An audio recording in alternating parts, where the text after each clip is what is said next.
తెల్లవారే జాగృతమ్మకి ఫోన్ చేసింది Jamuna. జాగృతమ్మ phone lift చేసి హలో అనగానే జమున ఆనందంగా అమ్మా అంది. ఏమిటి జమున అంత సంతోషంగా ఉన్నావు? ఏమిటి సంగతి? ప్రభాకర్ నువ్వున్న దగ్గరికైనా బదిలీ అయ్యాడా, లేక నువ్వేమైనా ప్రభాకర్ దగ్గరికి బదిలీ చేయించుకున్నావా అంది ఆమె కూడా సంతోషంగా. లేదమ్మా. మరి ఇంకేంటి నీ గొంతులో ఆనందం ఏమిటి? సమ్మోహన్ అమెరికా పెడుతున్నాడమ్మా అంది జమున. అవునా, ఎంత మంచి మాట చెప్పావు జమున. నీ కల నెరవేరిందే జమున. నువ్వు ఎప్పుడూ సమ్మో ఇలా ఉండాలి, అలా ఉండాలి, ఇక్కడికి వెళ్ళాలి, అక్కడికి వెళ్ళాలి అని అనుకునేదానివి కదా. నువ్వు అనుకున్నట్లుగానే సమ్మో నీ కలల్ని నిజం చేశాడు. నాకు కూడా చాలా సంతోషంగా ఉంది అంది జాగృతమ్మ. అమ్మా, నువ్వు నీ మనవడి కోసం అన్ని రకాల పచ్చళ్ళు, స్నాక్స్, స్వీట్స్ రెడీ చేసి ప్యాక్ చేసి ఉంచు. మనిద్దరం వెళ్ళి వాడిని ఫ్లైట్ ఎక్కించొద్దాం అంది జమున. అదేమిటి, ప్రభాకర్ రాడా? ఆయన అటు నుండి అటు డైరెక్ట్గా వస్తాడులే. మర్చిపోయానమ్మా, ఈ విషయం అన్నయ్యకు వదినకు కూడా చెప్పు. వాళ్ళేం మిస్ అయ్యారో వాళ్ళకి తెలుస్తుంది అంది జమున. అది వినగానే కోపం వచ్చింది జాగృతమ్మకి. వెంటనే మాట్లాడలేదు. ఏమ్మా మాట్లాడవు? నువ్వు చెప్పను అంటే చెప్పమ్మా. ఇప్పుడే అనసూయ వదినకు ఫోన్ చేసి చెప్తాను. సమ్మోహాన్ని వదులుకున్నందుకు వాళ్ళేం పోగొట్టుకున్నారో తెలిసి వస్తుంది. వదిలికే కాదు, అన్నయ్యకి కూడా ఫోన్ చేసి చెప్తాను. అన్నయ్యకి కూడా తెలియాలి జమున కొడుకు అంటే ఏమిటో. అమ్మా, ఇప్పుడు నాకెంత సంతోషంగా ఉందో తెలుసా? ఈ సంతోషం సమ్మో అమెరికా పెడుతున్నందుకు కాదు, నా కొడుకు గొప్పతనం చూసి. వాళ్ళిద్దరూ ఏడుస్తారు చూడు, అందుకు. అమ్మో అమ్మో, ఆ రోజు నేను నోరు తెరిచి శిఖరని ఇమ్మంటే మొహం మీదే చెప్తుందా ఇవ్వమని. ఏం చూసుకుని? ఆ పల్లెటూళ్ళలో ఉండే ఆవిడకే అంత ఉంటే నాకెంత ఉండాలి? నువ్వే చెప్పు అంది జమున. జమున, ఇలాంటివి నువ్వు కాస్త తగ్గించుకోవాలి అంది జాగృతమ్మ. అవునులే, ఎంతైనా నువ్వు నీ కొడుక్కి కోడలికి సపోర్ట్ చేస్తావు కదా అంటూ ఫోన్ పెట్టేసింది జమున. వెంటనే రియాన్ష్కి ఫోన్ చేసింది. నేను అన్నయ్యతో మాట్లాడానమ్మా, నాకు అన్నయ్య చెప్పాడు అన్నాడు రియాన్ష్. ఓ, తెలిసిందా? అదే నీకు తెలుసో లేదో చెప్దామని ఫోన్ చేస్తున్నా కన్నా అంది సంతోషంగా. సరేమ్మా, నేను కొంచెం బిజీగా ఉన్నా, తర్వాత కాల్ చేయనా అన్నాడు రియాన్ష్. అలాగే రియాన్ష్ అంటూ కాల్ కట్ చేసింది జమున. రోజులు గడుస్తున్నాయి. ప్రతి వీకెండ్ వెళ్ళినట్టే ఈ వీకెండ్ కూడా హైదరాబాద్ నుండి ధర్మపురం వెళ్ళాడు రియాన్ష్. ఎప్పట్లాగానే కృష్ణప్రసాద్ ఇంటికి వెళ్ళాడు. నేరుగా గదిలోకి వెళ్ళి ఫ్రెష్ అప్ అయి బయటకు రాగానే కుశల ప్రశ్నలు అడుగుతూ కాఫీ ఇచ్చింది ధరణి. ధరణి రియాన్ష్ని అంకిత్ని చూసినట్లే ప్రేమగా చూడటం వల్లనో ఏమో రియాన్ష్కి ఆ ఇంట్లో చాలా ఫ్రీగా ఉంటుంది. రియాన్ష్ కాఫీ తాగుతూ, అంకుల్కి ఫోన్ చేశాను ఆంటీ, బయట ఉన్నారట. పొలం దగ్గరికి మన ట్రాక్టర్ తీసుకెళ్లమని చెప్పాడు అన్నాడు. అయ్యో, డ్రైవర్ లేడు కదా రియాన్ష్, రేపు కూడా రాడు అంది ధరణి. పర్వాలేదు ఆంటీ, ట్రాక్టర్ నేను డ్రైవ్ చేస్తాను. ఈ 2 రోజులు ఇక్కడే ఉంటాను. ముందు ఆ పొలమంతా పనివాళ్లను పెట్టుకుని లెవెల్ చేయాలి. కొండ కింద పొలం కావటం వల్ల ఎత్తుపల్లాలు ఎక్కువగా ఉన్నాయి. ఒక చోట మరీ లోతుగా ఉంది. దాన్ని హైట్ చేయాలంటే ఒక 15 ట్రక్కుల వరకు మొరం మట్టి పట్టొచ్చు. లక్కీగా మన పక్క పొలం వాళ్ళు వాళ్ళ పొలంలోంచి కొంత మొరం మట్టిని బయటకు తోలుతున్నారు. ఆ మట్టిని నేను తీసుకుంటానని చెప్పాను. దాని మీద ఎర్రమట్టి వేయిస్తాను. ఇక అప్పుడు ఆ పొలంలో మనం ఏ పంటైనా పెట్టుకోవచ్చు అన్నాడు రియాన్ష్. అలా ఏదైనా ధరణితో ముందు చెప్పుకోవటం రియాన్ష్కి ఇష్టం. ఆమె ఏ విషయంలోనైనా చాలా పాజిటివ్గా ఉంటుంది, మాట్లాడుతుంది. కాబట్టి శుభంగా భావిస్తాడు. ప్రతి శని ఆదివారాలు ధర్మపురం వస్తున్నాడు రియాన్ష్. స్వయంగా అన్ని పనులు చేసుకుంటున్నాడు. అతడు లేనప్పుడు కృష్ణప్రసాద్కి ఫోన్ చేసి జరగవలసిన పనుల గురించి చెప్తున్నాడు. అప్పుడు కృష్ణప్రసాద్ చూస్తున్నాడు. ఇప్పటికే పొలంలో ఒక షెడ్ వేయించి బోర్ వేయించాడు. నీళ్లు త్వరగానే పడ్డాయి. ఆ నీళ్లు తాగి మినరల్ వాటర్లా తీయగా ఉన్నాయి అని అటువైపు వెళ్లే వాళ్ళు మెచ్చుకున్నారు. ఆ నీళ్లతో పండే పంట కూడా బాగుంటుందన్నారు. సరే రియాన్ష్, నీకు భోజనం ఎక్కడికే పంపిస్తాను అంటూ ట్రాక్టర్ తాళాలు తెచ్చి ఇచ్చింది రియాన్ష్కి ధరణి. రియాన్ష్ వస్తున్నాడని తెలిస్తేనే చాలు, ఆమె స్పెషల్స్ బాగా వండిస్తుంది. అసలే భోజన ప్రియుడైన రియాన్ష్ ఆమె వంటల్ని బాగా ఇష్టపడతాడు. అలాగే ఆంటీ అంటూ రియాన్స్ ట్రాక్టర్లో కూర్చుని డ్రైవ్ చేసుకుంటూ పొలం వైపు వెళ్ళాడు. అతడు వెళ్లేసరికే కృష్ణప్రసాద్ పంపిన పనివాళ్లు పొలంలో పనిచేస్తూ ఉన్నారు. రియాన్ష్ని చూడగానే వాళ్ళు చేస్తున్న పని నాపి రియాన్స్ దగ్గరికి వెళ్లారు. వాళ్ళకి ఆ రోజు చేయవలసిన పనులు చెప్పాడు రియాన్స్. కృష్ణప్రసాద్ ఎప్పటికప్పుడు రియాన్స్కి ఫోన్ చేసి ఏ పని ఎంతవరకు వచ్చిందో అడిగి తెలుసుకుంటూనే ఉన్నాడు. రియాన్స్ ఆ 2 రోజులు ధర్మపురంలోనే ఉండి అనుకున్న పనులన్నీ పూర్తి చేశాడు. తిరిగి హైదరాబాద్ వచ్చేశాడు. సమ్మోహన్ అమెరికా వెళ్లే రోజు జాగ్రత్తమ్మ వెళ్లలేదు. మనవడి కోసం చేసిన పిండి వంటలు పనివాడితో బస్సులో పంపింది. అమ్మ రాలేదని చాలాసేపు బాధపడింది జమున. నేను రాకుంటే ఏంలే జమున, మీ ఇద్దరు వెళ్ళండి. సమ్మోహన్ని జాగ్రత్తగా ఉండమని చెప్పానని చెప్పు. ఎంతో దూరం ఎడుతున్నాడు. అక్కడ ఎలా ఉంటుందో ఏమో. మనం వెళ్ళలేము రాలేము. నువ్వు కూడా వాడికి తగినన్ని జాగ్రత్తలు చెప్పి పంపు అంటూ ఫోన్లో నచ్చ చెప్పింది జాగ్రత్తమ్మ. జమున ఒక్కతే ఎయిర్పోర్ట్కి వెళ్ళింది. ఆమె వెళ్లేసరికి ప్రభాకర్, సమ్మోహన్, సారూప్య, గీతమ్మ ఆమె భర్త ఉన్నారు. జమున సమ్మోహన్ పక్కన కూర్చుని ప్రేమగా మాట్లాడింది. సారూప్యను కూడా తీసుకెళ్లి ఉంటే బాగుండేది సమ్మో, నువ్వొక్కడివే వెళ్ళటం నాకేం నచ్చలేదు అంది జమున. మమ్మీ, నేను 3 నెలల కోసం బిజినెస్ వీసా మీద ఎడుతున్నాను. సారూప్యను ఇప్పుడు తీసుకెళ్లలేను అన్నాడు సమ్మోహన్. ఓ అలాగా, అయితే జాగ్రత్త నాన్న, వెళ్ళాక ఫోన్ చెయ్యి అంది జమున. పక్కనే ఉన్న ప్రభాకర్ కూడా ఆ మాటే చెప్పాడు. తర్వాత సారూప్యతో ఆమె తల్లిదండ్రులతో మాట్లాడి సమ్మోహన్ లోపలికి వెళ్ళాడు. కొడుకెళ్ళాక జమున కోడలి వైపు చూసి, సారూప్య, నువ్వు నాతో రావచ్చు కదా, పండగ వస్తోంది. మన ఇంటికెళ్ళి 4 రోజులుందాం.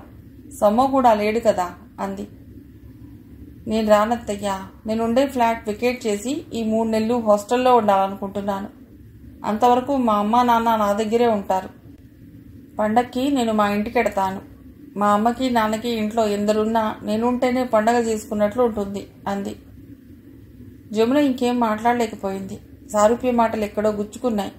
అక్కడి నుండి బయటకు వచ్చాక సారూప్య, గీతమ్మ ఆమె భర్త నేరుగా వెళ్లి వాళ్ల కారులో కూర్చున్నారు. ప్రభాకర్, జమున బస్టాండ్ వైపు వెళ్లారు. జమున వెళ్లవలసిన బస్సులో ఆమె కూర్చున్నాక ప్రభాకర్ వెళ్లవలసిన బస్సు కూడా వచ్చింది. జాగ్రత్తగా వెళ్ళు జమున అని ఆమెకు చెప్పి గబగబా తన బస్సు వైపు వెళ్ళాడు. బస్ కదిలాక జమునకు సారూప్య మాటలు గుర్తొచ్చాయి. ఎప్పుడూ లేనంత బాధగా, కలవరంగా అనిపించాయి. సమ్మోహన్ స్టేట్స్ వెళ్ళటం సంతోషమే అయినా రియాన్స్ ఎయిర్పోర్ట్కి రాకపోవటం వెల్తీగా ఉంది. కనీసం భర్త కూడా ఇప్పుడు తన పక్కన బస్సులో లేకపోవటం ఏదోగా ఉంది. ఏమిటి ఒంటరితనం అనుకుంది. అయినా ఇది ఒంటరితనం ఎలా అవుతుంది? ఇదేమైనా నాకు కొత్తనా? ఇలా ఆలోచిస్తున్నానేమిటి అనుకుంది. ఆహా, నేను ఇలా ఆలోచించకూడదు అని తనకు తానే చెప్పుకుంది. వెనక సీట్కి తలను చేర్చి కళ్ళు మూసుకుంది. జమున సమ్మోహన్ని ఫ్లైట్ ఎక్కించి ఇంటికొచ్చేసరికి రాత్రి 12 దాటింది. ఆ టైంలో సౌజన్యను లేపకుండా నేరుగా తన గదిలోకి వెళ్ళి పడుకుంది. ఉదయాన్నే ఆఫీస్కి వెళ్లాలని జమున రెడీ అవుతుంటే జమున అంటూ వచ్చింది సౌజన్య. రా సౌజీ అంది జమున. రాత్రి ప్రభాకర్ వచ్చారేమో, మీరిద్దరూ అటు నుండి అటే మీ కారులో మీ ఇంటికి వెళ్ళి ఉంటారని అనుకున్నాను జమున. వెళ్ళలేదుట కదా, నువ్వు ఒక్కదానివే ఇటు వచ్చావని పొద్దున మా అబ్బాయి చెప్పాడు అంది సౌజన్య. అవును సౌజీ, కారు తీసుకెళ్లలేదు. అమ్మ రాలేదని నేను బస్సులోనే వెళ్ళాను. ప్రభాకర్ నేరుగా ఎయిర్పోర్ట్కి వచ్చాడు. మీ అబ్బాయికి నేను వస్తున్నట్టు రాత్రి ఫోన్ చేశాను. వచ్చి లాక్ తీశాడు. ఆ టైంలో నిన్ను నిద్రలేపొద్దని చెప్పాను. రిటర్న్లో కూడా ప్రభాకర్ నాతో రాలేదు. ఏదో ఆఫీస్ పని ఉందని నన్ను బస్సు ఎక్కించి అటు నుండి అటే వెళ్లారు. అందుకే మా ఇంటికి వెళ్ళలేదు అంది జమున. ఫోన్లే, ఇంతకీ బాబు అమెరికా చేరాడటనా జమున? ఫోన్ చేశాడా అంది సౌజన్య. సౌజన్యకి అమెరికా అన్న పేరు తప్ప అమెరికా గురించి తెలియదు. ఆమెతో అమెరికా గురించి మాట్లాడేవాళ్లు కూడా లేరు. ఆమె చదివింది స్కూల్ చదివే, అది కూడా జమునతో కలిసి. ఆ తర్వాత మానేసింది. పెళ్ళయ్యాక ఆమె భర్తకి వచ్చే సంపాదన ఇంటి ఖర్చులకి సరిపోక తను ఉంటున్న ఇంట్లోనే ఇంకా కొన్ని గదులు రెంట్కి తీసుకుని జమున లాంటి వాళ్లను ఓ 4 పేయింగ్ గెస్టులుగా ఉంచుకుంది. ఆమె భర్త ఆమెతోనే ఉంటూ ఏవో చిన్న చిన్న పనులు చేసుకుంటూ ఆమెకు అవసరమైన మార్కెట్ పనులు చేస్తూ ఉంటాడు. కొడుకుని కష్టపడి డిగ్రీ చదివించుకుంది. డిగ్రీతోనే అతడు చిన్న గవర్నమెంట్ ఉద్యోగం తెచ్చుకున్నాడు. సాయంత్రం 5 కల్లా ఇంటికొచ్చి కొడుకుతో ఆడుకుంటాడు. కోడలు కూరగాయలు తరిగి ఇల్లు శుభ్రం చేస్తుంది. వంట మనిషి వంట చేసి ఎడుతుంది. మిగిలిన పనులన్నీ సౌజన్య చేస్తుంది. కంటికి నచ్చిన చీరలు కట్టుకుని రుచిగా ఉండే ఫుడ్ తింటుంది. అదో చిన్న ప్రపంచం ఆమెది. జమున నవ్వి, అప్పుడేనా? అమెరికా ఏమైనా ఇక్కడుందా సౌజీ? రాత్రేగా ఫ్లైట్ ఎక్కాడు. ఈరోజు ఈవినింగ్ అవుతుంది అమెరికా వెళ్ళాలంటే. అక్కడ ఫ్లైట్ దిగగానే ఫోన్ చేస్తాడు అంది జమున. అవునా, చాలా దూరం కదా. అంత దూరం నీ కొడుకుని ఎందుకు పంపావు జమున? ఇక్కడ లేనిది ఏముంది అక్కడ?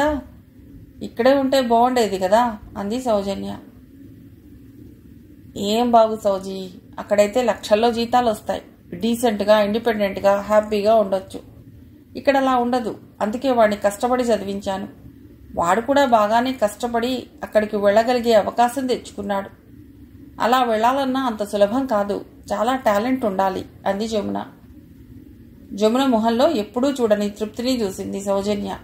జమునకేం మంచి ఉద్యోగం, గొప్ప పిల్లలు, ఉద్యోగం చేస్తున్న భర్త ఉన్నాడు. ఎందుకుండదు తృప్తి? అందుకేనేమో సౌజన్య కళ్ళకి ఈరోజు చాలా ప్రత్యేకంగా కనిపించింది జమున. అంతలో ఎవరో వచ్చి పిలవటంతో, సరే జమున, టిఫిన్ రెడీ అయింది, నీదే ఆలస్యం అంటూ వెళ్ళింది సౌజన్య. టిఫిన్ తిని ఆఫీస్కి వెళ్ళింది జమున. జాగ్రత్తమ్మ రోహిణి దగ్గరికి వెళ్ళాలని అరిసెలు, లడ్డు, కారం, బూందీ 3 స్టీల్ క్యాన్లలో సర్దుతుంటే, అమ్మమ్మ నేను కూడా అక్క దగ్గరికి వస్తాను అంది శిఖర. జాగ్రత్తమ్మ అటు ఇటు చూసి, అనసూయ లేదులే అని. ఎందుకు శిఖర, అక్కడ రియాన్స్ లేడుగా అంది. ఈ వీకెండ్ వస్తాడుగా అని మనసులో అనుకుని, నేను వస్తాననేది బావ కోసమేం కాదులే, అక్కను చూడాలని అంది శిఖర. నాకు తెలుసులే, నువ్వు ఇంకేం చెప్పనవసరం లేదు. కానీ నువ్వు అలా మాటి మాటికి మీ అక్క ఇంటికి రాకూడదు. పెళ్లి కాకుండా బయట ఊళ్ళకి అస్సలే వెళ్ళకూడదు. వెళితే మన బంధువులు ఏమైనా అనుకుంటారు అంది జాగ్రత్తమ్మ. అక్క దగ్గరికి వెళితే ఏమనుకుంటారమ్మమ్మ? నేనేమైనా ఊరంతా తిరుగుతున్నానా? అలా అంటే నేను హైదరాబాద్ ఎన్నిసార్లు వెళ్ళలేదు? అది బయట ఊరు కాదా? అది వేరు, ఇది వేరు. ఇప్పుడు నువ్వు ఆ ధర్మపురంలో ఊరంతా తిరక్కపోయినా వెళ్ళేది నీ సొంత అక్క దగ్గరికే అయినా అక్కడ బావ ఉంటాడు, వెళ్ళకూడదు. ఇంకోసారి ఎప్పుడైనా తీసుకెళ్తాను. మొన్ననేగా తీసుకెళ్లాను. మొన్న తీసుకెళ్ళటానికే మీ అమ్మను ఒప్పించడం ఎంత కష్టమైంది. చూసావుగా, మీ అమ్మకి ఇలాంటివి నచ్చవు. సరే, కానీ అమ్మతో ఎప్పుడు చెప్తావు నాయనమ్మా? ఏం చెప్పాలి అమ్మతో? బావతో నా పెళ్లి గురించి నాయనమ్మా. ఓ అదా, ఏ నువ్వు చెప్పుకోలేవా? మీ బావను పెళ్లి చేసుకుంటానని నేనెందుకు చెప్పటం? అమ్మో, నేను చెప్పటమా? నేను చెప్పలేను నానమ్మా అంది భయంగా శిఖర. ఎందుకు చెప్పలేవు? నువ్వేమైనా బయట అబ్బాయిని చేసుకుంటానంటున్నావా? మీ బావనేగా అంది జాగృతమ్మ. బావనే అయినా అమ్మతో చెప్పాలంటే భయం. అందులో పెద్దవాళ్లతో ఇలాంటివి ఎలా చెప్తాం? నువ్వంటే నన్ను అర్థం చేసుకున్నావు, మా మంచి నాయనమ్మవి అంటూ ఆమె భుజం చుట్టూ చేతులు వేసింది శిఖర. అది కాదు శిఖర, ఆ రోజుల్లోనే జమున ధైర్యంగా ప్రభాకర్ని పెళ్లి చేసుకుంటాను అని వాళ్ళ నాన్నతో, నాతో, వాళ్ళ అన్నయ్యలతో చెప్పింది. మేము ఒప్పుకోకపోతే పెద్ద యుద్ధమై చేసింది. నువ్వు ఈ రోజుల్లో అమ్మాయివి, ఆ మాత్రం చెప్పుకోలేవా? చూడు శిఖర, ఏది ఏమైనా నేను మాత్రం ఈ విషయంలో కల్పించుకోను, నువ్వే చెప్పుకో అంటూ బెట్టు చేసింది జాగృతమ్మ. ప్లీజ్ నాయనమ్మా, ప్లీజ్ ఒక్క హెల్ప్ చేయవా? ఎంతైనా జమున అత్తయ్య వేరు, నేను వేరు. ఈ విషయంలో నేను జమున అత్తయ్యలా ఉండలేను అంది శిఖర. జాగృతమ్మ శిఖరకు కనిపించకుండా నవ్వుకుంది. ప్లీజ్ నాయనమ్మా, ప్లీజ్ అంటూ బతిమాలింది. అంతలోపలే అక్కడికి అనసూయ వచ్చింది. అత్తయ్య, కార్ రెడీగా ఉంది, బయలుదేరండి. రోహిణికి ఇష్టమని పల్లీ ఉండలు ఉన్న క్యాన్ కూడా కారులో పెట్టాను అంది అనసూయ. అలాగే, ఈసారి నేను వెంటనే రాను, 2 రోజులుండి వస్తాను. రోహిణి దగ్గర ఉండే ఆవుకి కోడెదూడ పుట్టిందిట, దాంతో ఆడుకోవాలి అంటూ లేచి అరిసెలో ఉన్న క్యాన్ పట్టుకుని వెళ్లి కారులో కూర్చుంది జాగృతమ్మ. మిగతా 2 క్యాన్లు అనసూయ, శిఖర పట్టుకెళ్లి కారులో పెట్టారు. కారు ధర్మపురం పెడుతుంటే, నేను కూడా ధర్మపురం పెడితే బాగుండేది. అక్కడికి రేపు రియాన్స్ బావ వస్తాడు. నాయనమ్మ 2 రోజులు ఉంటాను అనేది కూడా అందుకే. బావకిష్టమని అరిసెలు చేసింది, నాకు తెలుసు అనుకుంది మనసులో శిఖర. రియాన్స్ శుక్రవారం రాత్రికే ధర్మపురం వెళ్ళాడు. అది తెలిసి శనివారం ఉదయాన్నే రియాన్స్ను కలిసింది జాగృతమ్మ. ఆమెకు తను కొన్న పొలం మొత్తం తిప్పి చూపించాడు రియాన్స్. ఆ పొలంలో కొద్ది రోజుల క్రితమే మిర్చి, టమోటా నారు పోశారు. చిన్న చిన్న మొలకలొచ్చి పొలమంతా పచ్చగా ఉంది. 2 పనివాళ్లు ఆ నారు మడులకు నీళ్లు పడుతున్నారు. కొంతమంది పనివాళ్లు అందులో కలుపు మొక్కలు తీసేస్తున్నారు. అసలే పొలము పంట అంటే మక్కువ గల జాగృతమ్మ అదంతా చాలా ఇష్టంగా చూసింది. ఆమెను అక్కడి నుండి షెడ్ దగ్గరికి తీసుకొచ్చాడు. తాళం తీసి లోపలికి తీసుకెళ్లాడు రియాన్స్. లోపల ఒక మంచం, పరుపు, 2 కుర్చీలు, టీపాయ్ ఉన్నాయి. ఆమెను మంచం మీద కూర్చోబెట్టి ఆమె ఒళ్ళో తలబెట్టుకుని రిలాక్స్గా పడుకున్నాడు. కొద్ది క్షణాలు గడిచాక, ఇదంతా చూస్తుంటే చాలా సంతోషంగా ఉంది రియాన్స్. నీకోసం నువ్వు చాలా మంచి ఏర్పాట్లే చేసుకున్నావు. ఇది నీకోసమే అయినా నీకు తెలియకుండానే నువ్వు చాలామందికి పని కల్పిస్తున్నావు. హైదరాబాద్లో ఉంటూనే ఇక్కడ ఇంత పని చేయించడం మామూలు విషయం కాదు. చిన్నవాడివి, పొగడకూడదు, కానీ నాకు చాలా గర్వంగా ఉంది. ఇదంతా చూసి మీ తాతయ్య, మీ మావయ్య ఇంట్లో చెప్తుంటే ఏవో అనుకున్నా కానీ ఇప్పుడు నా కళ్ళతో చూసి ఆశ్చర్యపోతున్నాను. నిన్ను చూస్తుంటే చిన్నప్పుడు మీ తాతయ్యను చూసినట్లుగా ఉంది అంది గర్వంగా.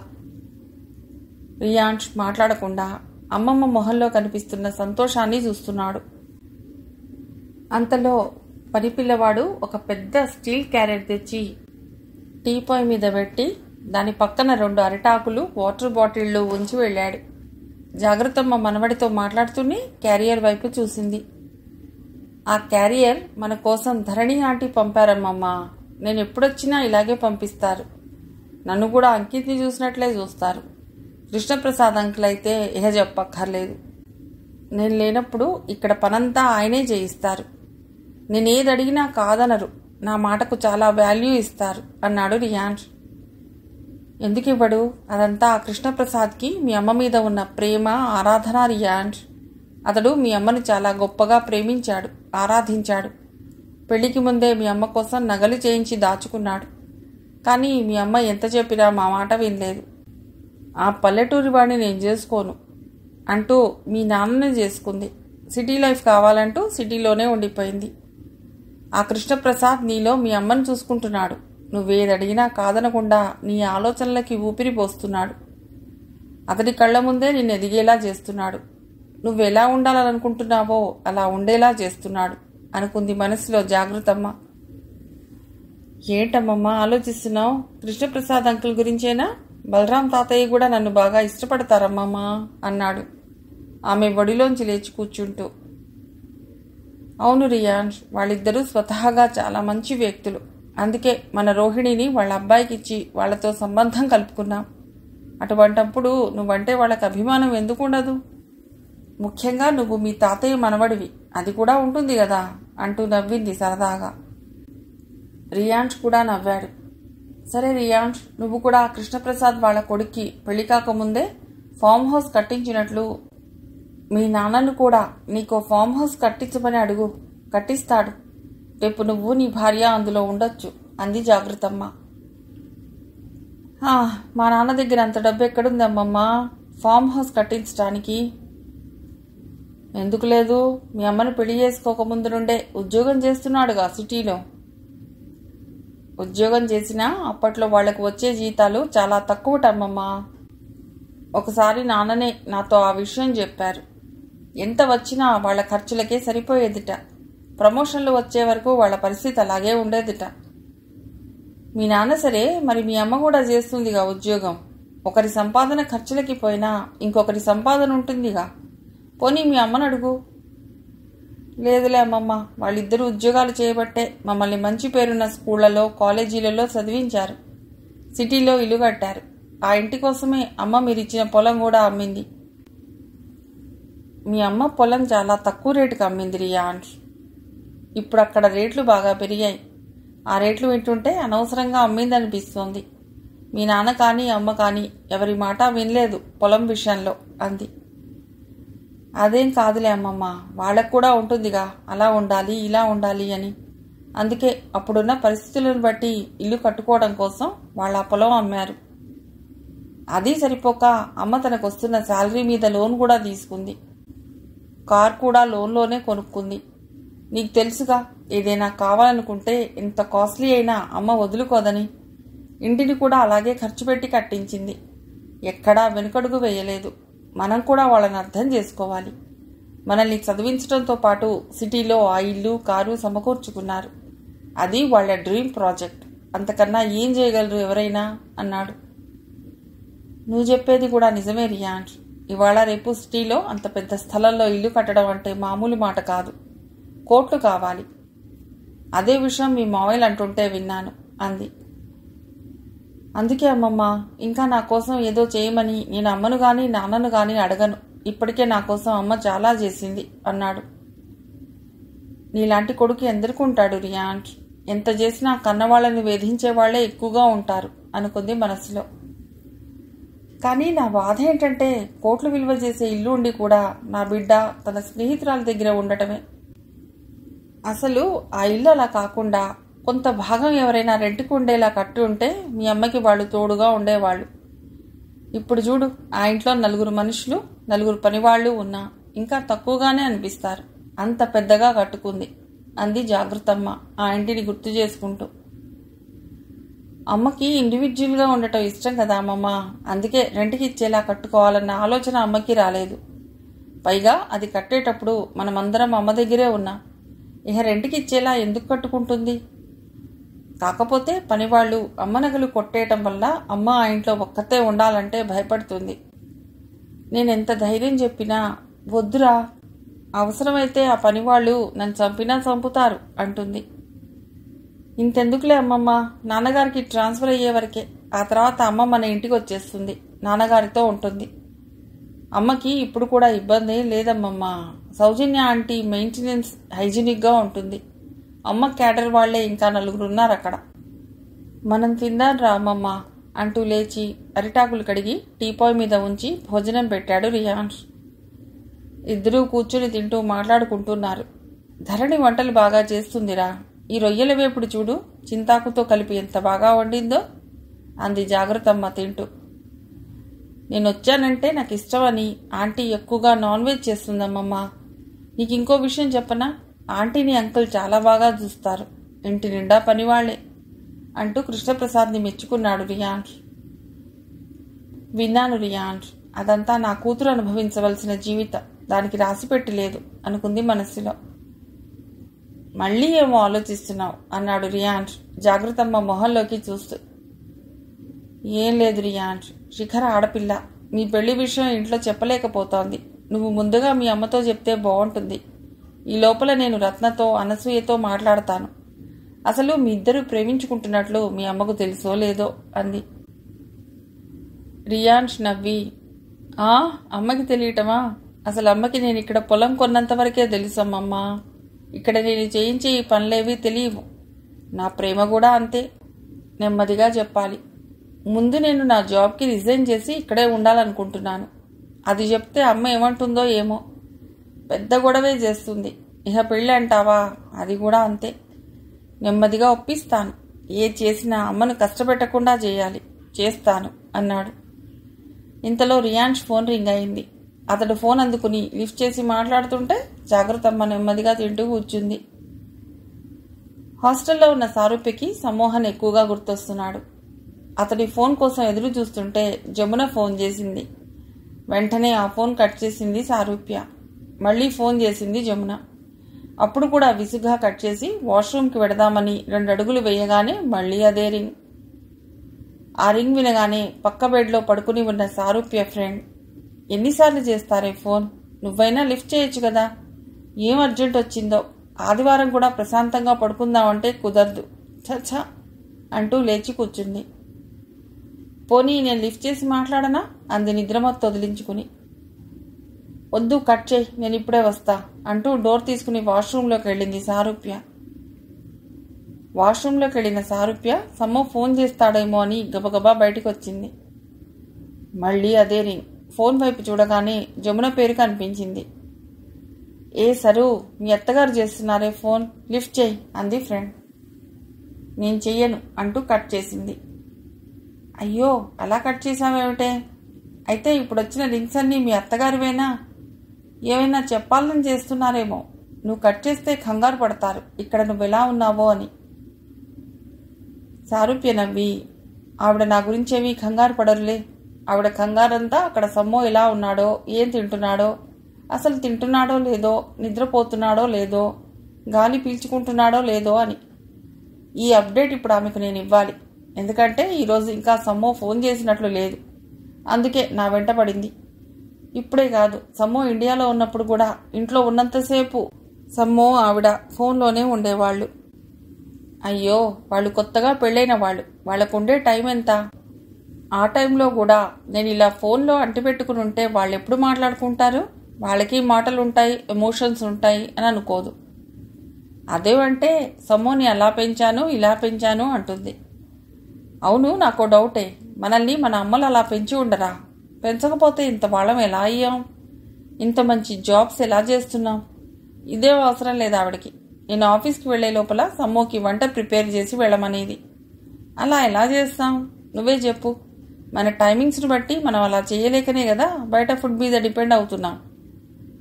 పాపం సమ్మో అయితే ఇంట్లో మ్యాగీ చేసుకుని తినాలన్నా భయపడేవాడు. తెలిస్తే గంటలు గంటలు క్లాస్ తీసుకునేది.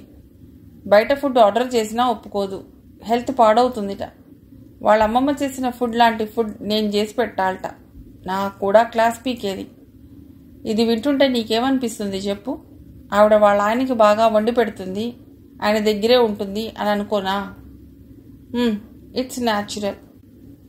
గాడిద గుడ్డేం కాదు. ఆవిడ పెయింగ్ గెస్ట్గా వాళ్ళ ఫ్రెండ్ ఇంట్లో ఉంటుంది. మా మావయ్య గారు వేరే చోట జాబ్ చేస్తుంటారు. ఈ వయసులో ఆయన ఎలా ఉన్నారో, ఏం చేస్తున్నారో అన్నది వదిలేసి నాకెందుకే ఈ కాల్స్ చెప్పు? ఈరోజు ఆదివారం, అందరికీ ఈరోజే కాస్త ఫ్రీ. అదేదో హ్యాపీగా మా మావయ్య గారికి ఫోన్ చేయటమో లేక పేపర్ చదువుకోవటమో చేయొచ్చుగా. అసలే నేను సమ్మో ఫోన్ కోసం వెయిటింగ్. ఇప్పుడు ఆవిడొచ్చి నా ఫోన్లో ఉండటం అవసరమా? అందుకే కాల్ కట్ చేస్తున్నా అంది సారూప్య. జమున దగ్గర నుండి మళ్ళీ ఫోన్. చూడవే ఎలా చేస్తుందో. ఆవిడిప్పుడు అమెరికా వెళ్ళి సమ్మోకి అన్నం ఏమైనా తినిపిస్తుందా? ఏమిటే ఆత్రం అంటూ జమున ఫోన్ని మళ్ళీ కట్ చేసింది సారూప్య. సారూప్య వెంటనే కళ్ళు ఇంత చేసుకుని, అమ్మో అమ్మో, మా మమ్మీ నా చేత ఈ జాబ్ చేయించబట్టి సరిపోయింది కానీ లేకుంటే నా బతుకు ఎలా ఉండేదో ఇప్పుడు.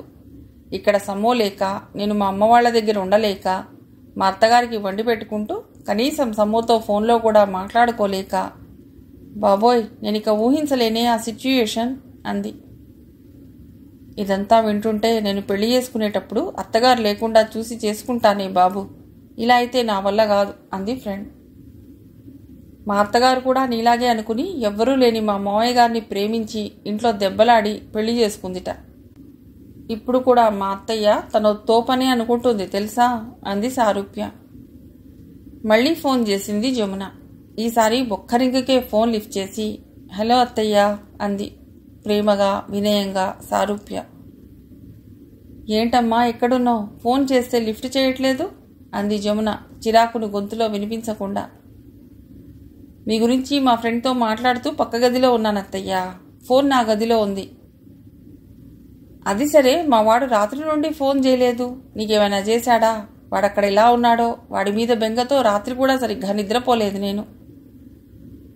అవునత్తయ్య, నాకు సమ్మో ఫోన్ చేసి వారం అయింది. నేను కూడా ఆయన ఫోన్ కోసమే చూస్తున్నా. అయినా మీకు చేయకుండా నాకు చెయ్యడు. మీకు చేశాకనే చేస్తాడు. ఈ విషయం మీకు కూడా తెలుసు. ఒక్కోసారి అసలు చేయడు అంటుంటే అప్పుడు సమ్మో దగ్గర నుండి ఫోన్ రావటం స్క్రీన్ మీద కనిపించింది సారూప్యకు. సారూప్య మొహంలోకి సంతోషం తన్నుకుంటూ వచ్చింది. సరే అత్తయ్య, నేను ఉంటాను. వాకింగ్కి వెళ్ళాలి. మీరు నాకు ఫోన్ చేయకండి. నా వాకింగ్ డిస్టర్బ్ అవుతుంది. ఆయన మీకు ఫోన్ చేయకుండా నాకు చెయ్యరు. బాయ్ అంటూ వెంటనే జమున ఫోన్ కట్ చేసి సమ్మో కాల్ లిఫ్ట్ చేసింది. అతడితో మాట్లాడుతూ సంతోషంగా బెడ్ మీద కూర్చుని దిండుని ఒళ్ళోకి లాక్కుంది. అది చూసి అక్కడే ఉన్న సారూప్య ఫ్రెండ్ బిత్తరబోయింది. రియాన్ష్ ఆఫీస్ నుండి రాగానే ఫ్రెషప్ అయి వాళ్ళ అమ్మకు ఫోన్ చేశాడు.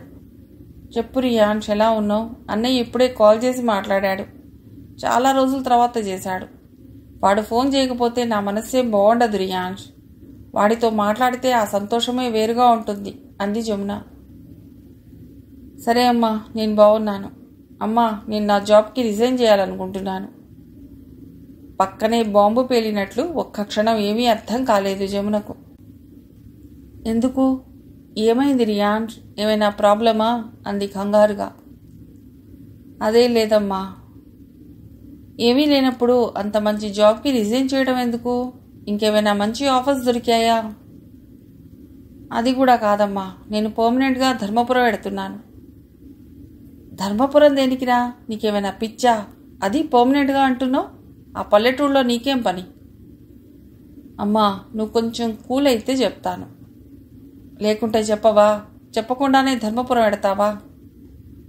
నో, నీకు చెప్పకుండా నేను ఎక్కడికి వెళ్ళను. అది ధర్మపురం అయినా ఇంకేమైనా అయినా నీకు తెలుసుగా అమ్మా, నీకు చెప్పకుండా నేను ఏదీ చేయనని. నాకేదైనా నీ తర్వాతే అన్నాడు రియాన్స్.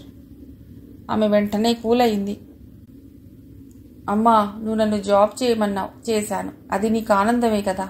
ఇప్పుడు నా కోసం, నా ఆనందం కోసం నేను ఈ నిర్ణయం తీసుకున్నాను. కాదనకమ్మా ప్లీజ్ అన్నాడు. ఏంటా నిర్ణయం రియాన్స్? పర్మనెంట్గా ధర్మపురం వెళ్ళటం తప్ప ఇంకేమైనా చెప్పు, వింటాను.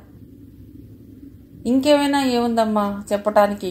నాకు ధర్మపురంలో పొలం ఉంది, దాన్ని చేయించుకుంటూ అక్కడే ఉంటాను అన్నాడు స్థిరంగా. అంటే ధర్మపురంలో ఉన్న పొలం నువ్వు చేయిస్తావా? అందుకేనేనా నువ్వు ఆ పొలం కొన్నది? కోపంగా అడిగింది. అవునమ్మా, అందుకే కొన్నాను అన్నాడు. బంగారం లాంటి సాఫ్ట్వేర్ జాబ్ వదులుకొని అక్కడెక్కడో పొలం కొని అక్కడే ఉంటావా?